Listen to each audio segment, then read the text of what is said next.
అందరికీ శనార్థి ఎట్లున్నారులా మంచిగున్నారులే నేనైతే మస్తుగున్నా ఇంకెందుకు కాలుష్యం హార్తలలో కోదప్పారి టీవీ5 సమర్పించు మాస్ మలన ముచ్చట్లకు స్వాగతం గీ ముచ్చట మీద మేము ఇప్పటికే చెప్పినాము జమిలీ అమల్లోకి వచ్చినా కూడా ఎలక్షన్లు జరిగేది 2029 అప్పుడే ఇక మరి ఒక దేశం ఒకే ఎన్నిక ఇక గిదినికి మేము ఎన్నడో మద్దతు ఇచ్చినాము అని చెప్పి ఇక మొత్తానికైతే సీఎం చంద్రబాబు సార్ మాట్లాడుకొచ్చిండులా ఇక గాలిపంక పార్టీల మీద జనాలకు పురాగా నమ్మకం పోయింది గల చేష్టలు చూసి జనాలు నవ్వుకుంటున్నారు ఏదేమైనా ఇక మరి ఏపీని ఒక కాడ పెట్టాలా గాడి తప్పిన ఏపీని గాడిలో పెట్టాలా గందు గురించే మేము కట్టబడుతున్నాం ఇంకా కట్టబడతాం విజన్ మొత్తం ముంగటికి పోవాలా అని చెప్పి సీఎం చంద్రబాబు సార్ మాట్లాడుకొచ్చిండులా ఇక చూద్దాం పాండ్రి జమిలీ అమల్లోకి వచ్చిన ఎన్నికలు జరిగేది 2029లోనే అని చెప్పి ఏపీ సీఎం చంద్రబాబు సార్ మాట్లాడుకొచ్చిండులా ఒక దేశం ఒకే ఎన్నిక విధానానికి ఇప్పటికే మా మద్దతు ప్రకటించినమని ఆయన చెప్పుకొచ్చిండు ఇక ఇవాళ అమరావతిలో ఆయన మీడియాతోటి మాట్లాడుకొచ్చిండులా జమిలీ ఎన్నికల మీద గాలిపంక పార్టీ నేతలకు కొంచెం కూడా అవగాహన లేదు పంక పార్టీ నేతల మాటలకు జనాలలో ఎప్పుడో ఇక నమ్మకం పోయిందని చెప్పి గాలి ఏసే డ్రామాలు జనం చూసి నవ్వుకుంటున్నారని ఇక మొత్తానికైతే దండిగానే పంక పార్టీల మీద గెరమైంది అనుకోరాదుర్రి గీ ముచ్చట గాలిపంక పార్టీలో కూడా ఎరకనే గాని మళ్ళా ఏం తెలియనట్టు ఆగం కథలు అని చేస్తారు అన్నట్టు ఇంకా స్వర్ణాంధ్ర విజన్ 2047 డాక్యుమెంట్ ను ఇంకింత జనాలకు పట్టుకపోవాలని నేను కోరుకొచ్చిండు అనుకోరాదుర్రి ఇక యూనివర్సిటీలు కాలేజీలలో గీ ముచ్చట మీద చర్చ జరగాలని చెప్పి మల్లోత్యాప సీఎం చంద్రబాబు సార్ మాట్లాడుకొచ్చిండు రాష్ట్ర దశ దిశ మార్చే స్వర్ణాంధ్ర 2047 విజన్ ని ప్రపంచంలోనే తెలుగు జాతిని నెంబర్ 1 గా తేయడానికి ఈరోజు బీజం పడింది ఆవిష్కరణ జరిగింది ఇది సాధ్యం అవుతుందని చెప్పి మరొకసారి మీ అందరికీ విజ్ఞప్తి చేస్తున్నారు ప్రజల తలరాతల్ని భావితరాల భవిష్యత్తును మార్చబోతుంది ఈ స్వర్ణాంధ్రప్రదేశ్ విజన్ డాక్యుమెంట్ అయితే కేంద్రంలో ఎన్డీఏ ప్రభుత్వం వికసిత్ భారత్ 2047 పేరుతో లక్ష్యాలు నిర్దేశించుకొని ముందుకు పోతున్నారు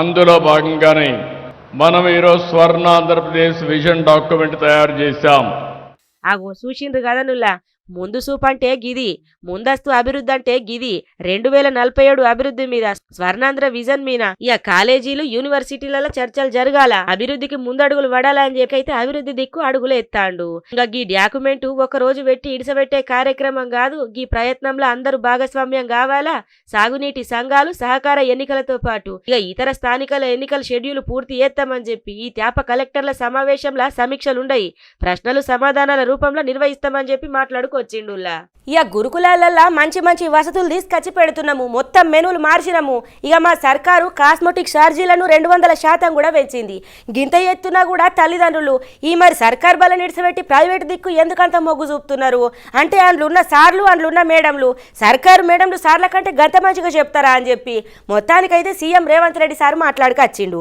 ఏడ మాట్లాడిండంటారా ఇక యాడికి పోయిండో ఏం చేసిండో ఎందుకు మాట్లాడిండో ఇక కావాలంటే మీరే చూడుర్రి ఆగో చిలుకూరు TGSWRS ను సందర్శించిండులా తెలంగాణ సీఎం రేవంత్ రెడ్డి సారు సంక్షేమ వసతి గృహాలల్లా కొత్త మెమో సురు చేసిండు సీఎం సారు ఇంకా మా సర్కారు కాస్మెటిక్ ఛార్జీలను 200% పెంచింది ఇన్ని వస్తువులు కల్పిస్తున్నా కూడా మరి విద్యార్థుల తల్లిదండ్రులు ప్రైవేటు బల్ల దిక్కు ఎందుకు మొగ్గు చూపుతున్నారు 26,000 సర్కారు బల్లల్లో 23 లక్షల మంది మాత్రమే విద్యార్థులు ఉన్నారు అదే ప్రైవేటు బల్లల్లో మాత్రము 11,000 ప్రైవేట్ స్కూళ్ళుంటే 33 లక్షల మంది విద్యార్థులు ఎందుకున్నారు గవర్నమెంట్ టీచర్ల కంటే ప్రైవేట్ స్కూల్ టీచర్లు గొప్పగా చెప్తారా అని చెప్పి మొత్తానికైతే గీ తీరుగా మాట్లాడుకొచ్చిండులా 26,000 పాఠశాలలలో విద్యార్థులు చదువుకుంటున్నది 23 లక్షల మంది అదే ప్రైవేట్లో 11,000 పాఠశాలలు ఉంటే 11,000 ప్రైవేట్ పాఠశాలలలో ఈరోజు 33 లక్షల మంది విద్యార్థులు చదువుకుంటున్నారు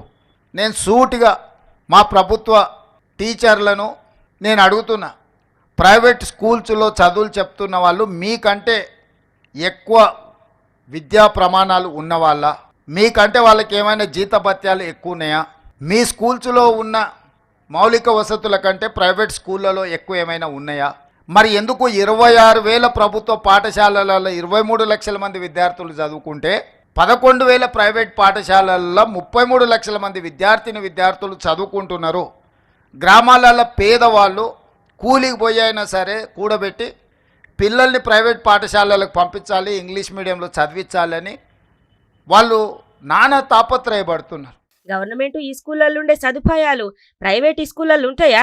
అయినా ప్రైవేట్ స్కూళ్ళ మీనే తల్లిదండ్రులు ఎందుకు మొగ్గు చూపుతుండ్రు?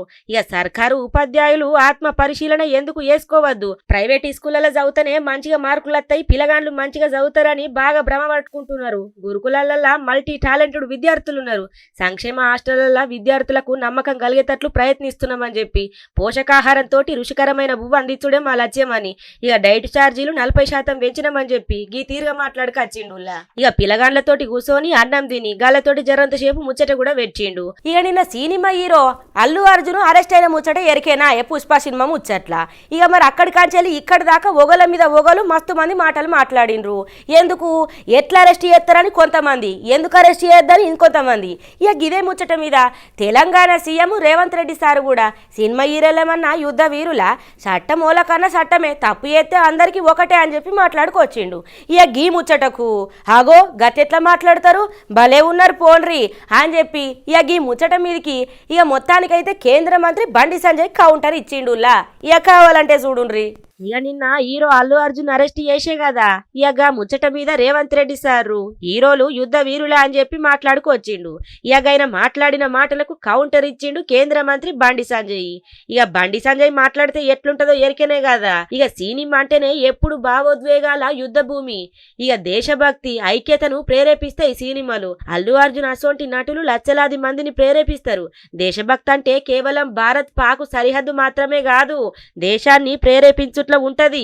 సర్కారు కార్యాలయాన్ని నగదావుల లెక్క చూసే నాయకుల కంటే సినిమా హీరోలు మస్తుగా నయం అని చెప్పి ఇంకా బండి సంజయ్ గీ తీరుగా కౌంటర్ ఇచ్చిండు చూడుండ్రి.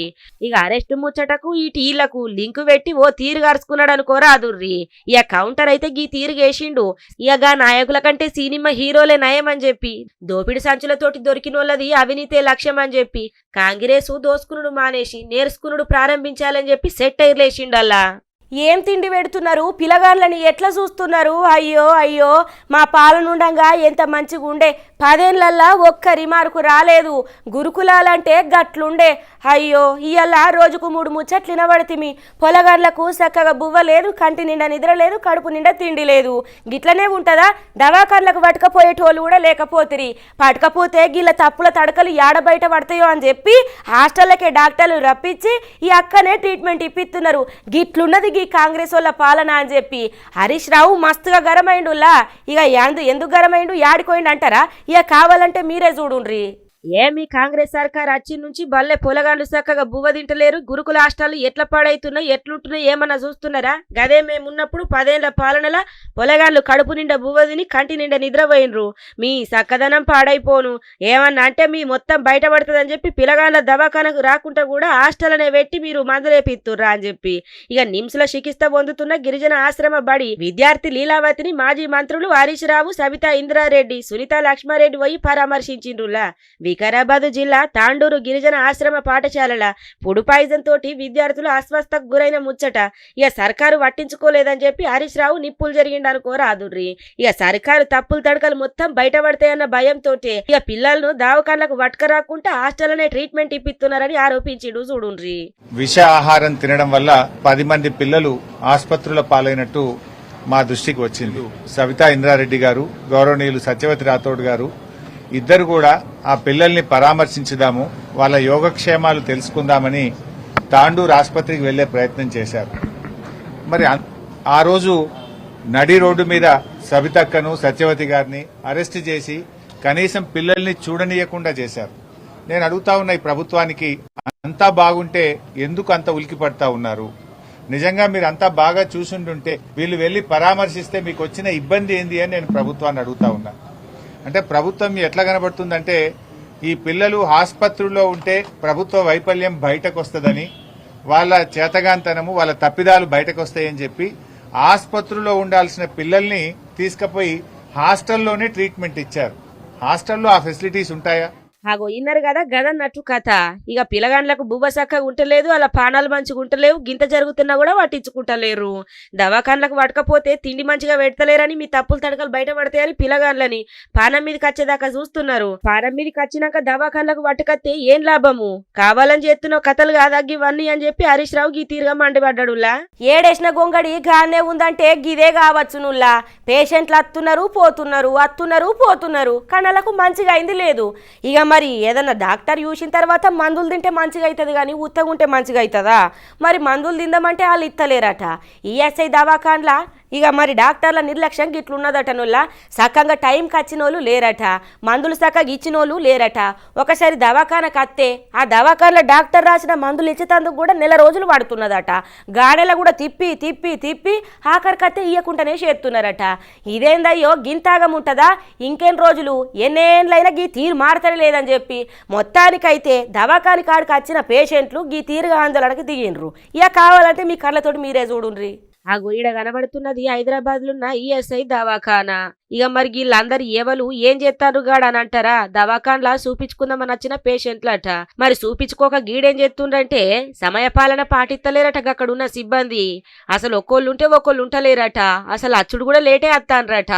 ఇక అర్ధగంట ముందే డిస్పెషనరీ మూసేస్తాన్రట. మందులు కూడా పురాగి ఇత్తలేరట. ఇక ఏంది బాధలని చెప్పి రోగులు ఆందోళన చెందుతున్నారు అనుకోరాదుర్రి. ఇక కావాలంటే గాల మాటలు అలానే ఇందంపాన్రి.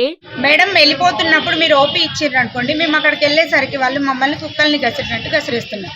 ఈ విపరీతంగా అంటే అటెండర్ అంతే ఉన్నారు, డాక్టర్ కూడా అట్లే ఉన్నారు. ఎవరో ఒక పద్ధతి ప్రకారం లేరు. వాళ్ళు మెడిసిన్ దగ్గర పోతే కూడా లైన్, ముసలోళ్ళని కూడా వెళ్ళి తీసుకొని వెళ్తే వాళ్ళని కూడా గసిరేసి ఓ అయ్యన్నాడు వెళ్ళిపో, ఇక్కడ నుంచి టైం అయిపోతుంటే ఏం చేస్తున్నావు నువ్వు అని చెప్పేసి వాళ్ళని కూడా పంపించేస్తుంది. మళ్ళీ మెయిన్ మెడిసిన్ కూడా కరెక్ట్ ఇవ్వట్లేదు. ఇవాళ రేపురా అనేసరికి నెల అయిపోతుంది. వాళ్ళ పేషెంట్లు వేసుకునే మందులు తెచ్చుకోలేకపోతున్నారు. పాపం వాళ్ళు మెడిసిన్ కూడా తీసుకోలేకపోతున్నారు. అటెండర్ దగ్గర నుంచి ఒకటే మాట, వీళ్ళ దగ్గర మర్యాద లేదు, ఒకరితో పద్ధతిగా మాట్లాడాలనేది ఎవరి దగ్గర లేదండి. ఈ రోజు ఒకటి ఉంటే రేపు 4 రోజుల తర్వాత ఒకటి ఇస్తారు. తర్వాత మేము 4 రోజులు లేట్ హౌస్ వాడాలి. ఇప్పుడు ఒక ప్రకారం ఒక 1 వీక్ మెడిసిన్ ఇస్తే మేము 1 వీక్ 4 వాడాలి. అందులో ఒక రకం ఇస్తే మేము ఎలా వాడాలి? ఒక త్యాప దవాఖాన్లా వైద్యం కోసం వస్తే నెల రోజులు తిరిగినా కూడా మందులు లేవట. తిప్పి పంపినరట గాని మళ్ళా మందులైతే ఇచ్చి పంపలేదట సిబ్బంది. ఏళ్ళు గడుతున్నా గీ తీరైతే మారతలేదని చెప్పి మస్తుగా గరమైతాన్రు.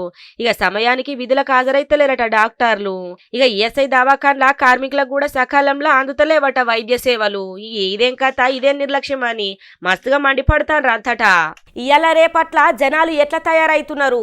ఇక మరి వాళ్ళ ఆలోచనలతోటి ఎట్లా పడితే అట్లా తప్ప కరెస్టా ఏం చూస్తలేరులా. పైసలు చేతికత్తే చాలు. ఇక రోజు ఒక్కో రోజు కడుపు నిండా తిన్నామా, లగ్జరీ లైఫ్ గడిపినామా, ఇది ఒక్కటే. ఇక దందాల మీద దందాలు మోపుకుంటా ఇక జల్సాలు చేస్తుండ్రు. ఇక గట్లనే నకిలీ నోట్లు తయారు చేస్తుండ్రట నుల్లా. మొత్తానికైతే గా ముఠాను పోలీసు వాళ్ళు పట్టుకున్నారు. గీన్లా కూడా పంకపట్టోళ్ళు ఉన్నారు. ఇక మరి గాళ్ళకి గిసొంటి బాగానే తెలుసు, ఎట్లెట్లా ముంచాలా ఎట్లెట్లా ఆగం చేయాలనేటి బాగానే తెలుసు కదా. మరి ఏవాళ్ళంటారా? కావాలంటే చూడుండ్రి. ఆగో శ్రీకాకుళం జిల్లా కాడ నకిలీ నోట్లను శిలామణి చేస్తున్న ముఠాను పోలీసులు అరెస్ట్ చేసిండ్రు.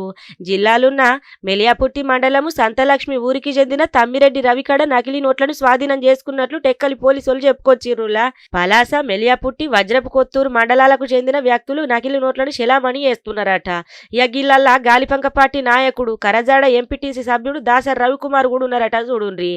ఓహో, ఇవి పంకపాటి లెక్కల గా తెలివితేటలైతేనే గిట్లుంటాయని చెప్పి ముచ్చట తెలుసుకున్న పబ్లిక్ కూడా అనుకొస్తున్నారు అనుకోరాదుర్రి. గీల దగ్గర 57 లక్షల రూపాయలతోటి నకిలీ నోట్లను స్వాధీనం చేసుకున్నారట. ఇక చూడుండ్రి కావాలంటే. మన మిలియబుట్టి ఎస్ఐ రమేష్ గారికి వాళ్ళ ఇన్ఫార్మేషన్ సార్ వచ్చిన సమాచారం మేరకు పట్టుపురం జంక్షన్ దగ్గర ఇట్లా దొంగ నోట్లు పంపిణీ చేస్తున్నారనే సమాచారం మేరకు ఆయన అక్కడికి వెళ్ళి అక్కడ అనుమానంగా ఉన్న తమ్మిరెడ్డి రవి ఈ సంతలక్ష్మీపురం గ్రామానికి సంబంధించిన వ్యక్తిని అరెస్ట్ చేసి ఆయన దగ్గర నుంచి ఒక 50,000 రూపాయలు స్వాధీనం చేసుకున్నారు. యాక్చువల్గా వీళ్ళు ఎందుకు తయారు చేస్తున్నారంటే వీళ్ళు ఒక టీమ్గా ఏర్పడతారు. వీళ్ళు 6 మంది 7 మంది ఒక టీం ఉంటుంది. ఈ టీం ఏం చేస్తారంటే వేరే వాళ్ళతో కాంటాక్ట్ అవుతుంటారు. అంటే ఒరిజినల్ కరెన్సీ తక్కువ మొత్తంలో తీసుకొని దొంగ కరెన్సీ ఎక్కువ మొత్తంలో వాళ్ళకి ఇస్తే ఆ డబ్బు ఒరిజినల్ కరెన్సీ వీళ్ళు ఉంచుకుంటారు. దొంగ కరెన్సీ వాళ్ళకి ఇవ్వగానే వాళ్ళు డిస్ట్రిబ్యూట్ చేసుకొని చేస్తూ ఉంటారు. అబ్బర బిడ్డ చూసిండ్రా 57 లక్షలంటే మామూలు ముచ్చట నా చెప్పుండ్రి. గాలిపంక పాటోల తీరింక మారలేదుల్లో.